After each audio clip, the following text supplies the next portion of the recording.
Welcome to the Genius Factory. Enjoy the video. In this video, I will show how to make delicious sourdough discard bagels.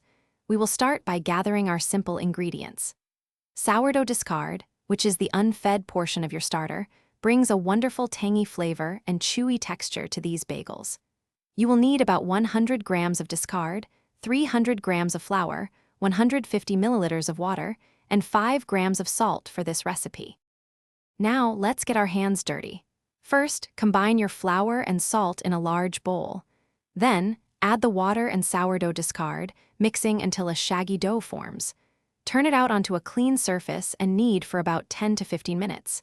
This develops the gluten, giving your bagels that signature chewiness. The dough should feel smooth and elastic when ready. Next, we will shape our bagels. Divide your dough into 8 equal portions, each weighing approximately 90 grams. Roll each piece into a tight ball, then use your thumb to create a hole in the center, stretching it gently. Place these beautiful rings on a baking sheet lined with parchment paper. Cover them loosely and let them proof in the refrigerator for at least 12 hours. Finally, it's time to bring these bagels to life. Preheat your oven to 220 degrees Celsius. Boil each bagel for 30 seconds per side in simmering water, perhaps with a touch of baking soda for extra chew. Drain them, add your favorite toppings like sesame or poppy seeds, and then bake for 18 to 20 minutes.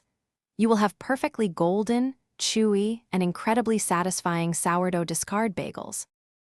Thanks for watching. If you found this helpful, don't forget to like and subscribe.